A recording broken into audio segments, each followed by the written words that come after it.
My Place in Canadian History by Gavin Irvine. My story begins in downtown Belfast, my father's side of the family. This timestamp occurred in the late 60s to the early 70s. During this time, Ireland was going through what was called the Troubles, which was sectarian violence occurring in Northern Ireland that affected millions of citizens. This violence was between two groups, the Protestants and the Catholics. These people would throw torches, light buildings on fire, and even worse, kidnap opposing family members. My father's side of the family lived on the infamous street Shankill Road, which was the hotspot of violence back in the 60s.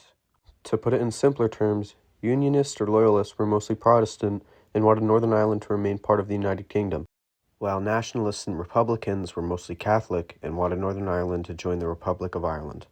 One of the main reasons why the Catholics decided to start a civil war was due to them receiving discrimination in housing and jobs, unequal voting rights, and biased policing. The protests began in 1968. Some protests were violently attacked by police and loyalist groups, and television footage spread internationally, increasing tensions. But the violence occurred in 1969.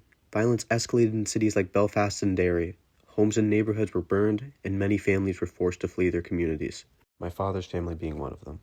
My grandfather worked in industrial factories in Northern Ireland and wanted the same job opportunity, but in a better living area in Canada. The second event in my story starts in the late 70s in New Zealand, talking about my mother's side of the family. In 1978, my grandfather got a job opportunity at the CIBC Bank down in North York. He also found that as an opportunity to move our family down into Newmarket, Ontario. My family got in using the Canadian Points System, an immigration system used back in the late 70s, and sometimes it's still used today. It's used to assess and score your profile and rank it in the express entry system.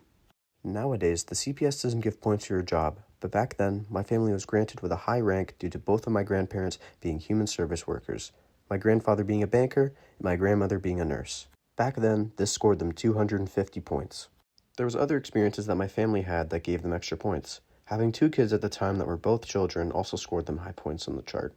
The Canadian point system is still used frequently to this day, but the point system has definitely changed a lot since back then. My third event takes place in Canada and talks about my grandmother's experience getting granted with a Canadian citizenship. She had moved from New Zealand years before this. My grandmother was going on a vacation trip with both of her friends, who all had Canadian passports back then. But she found it hard, being the only one that didn't have a Canadian passport, going through the airport without one. She thought that it took slower, she had to wait in separate lines, and overall wasn't a great experience. She said that it felt more inclusive once she had become a citizen. She enjoyed living in Canada more, and she felt more comfortable living in her home every day. Although the process did take a while, my grandmother said that getting a passport is definitely worth it, and it's definitely easier going through airports now. My next event takes place in Canada and talks about how my mother shook hands with Justin Trudeau in a Principals Council meeting in early 2020, talking about the COVID rules for online schooling. Back in March 2020, my mother was invited to a Principals Council meeting talking about the repercussions of COVID. Justin Trudeau led this event and talked about online schooling to all the principals.